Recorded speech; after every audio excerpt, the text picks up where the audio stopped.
ကောင်းပါလို့ဇနီးလောင်းအလိုရှိသည်အခွင့်သာရင်ဖို့မိမနေကြတဲ့အချောလာလေးတွေဖိတ်ပေါ်သည်မြစ်တာတွေကတသက်ပန်ကြီးချစ်တာတွေမှလက်ခံကြီးမရတော့သူစကားနဲ့အညီဦးစားပေးလို့ရွေးချယ်နေပါသည်ဒီနေ့တော့ဖြစ်မရရင်မနေပြီဦးစားရှင်ကိုရွေးတော့မည်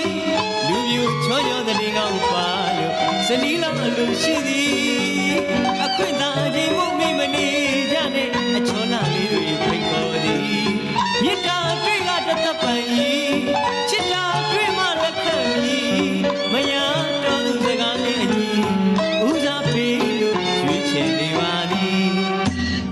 ရုပ်ချောသဘောကောင်းတမကလေးကြောင့်ကိုတို့သမီးရှင်တိုင်းသိဖို့လိုနေပြီပြောရအောင်မည်ဖောက်ပြားခြင်းမပါအတောက်စားကင်းကစားမရှိလိမ့်မအများသိအတိအကျဖို့မပြောကြဘူးကျွန်တော်ကလည်းမိဘလူသဘောထားပြီးအိမ်ဦးထဲမှာတစ်သက်လုံးတည်လို့မညူညီဖို့ကိုစာချုပ်ကြီးမောင်နဲ့ကူသာစုံညီသလား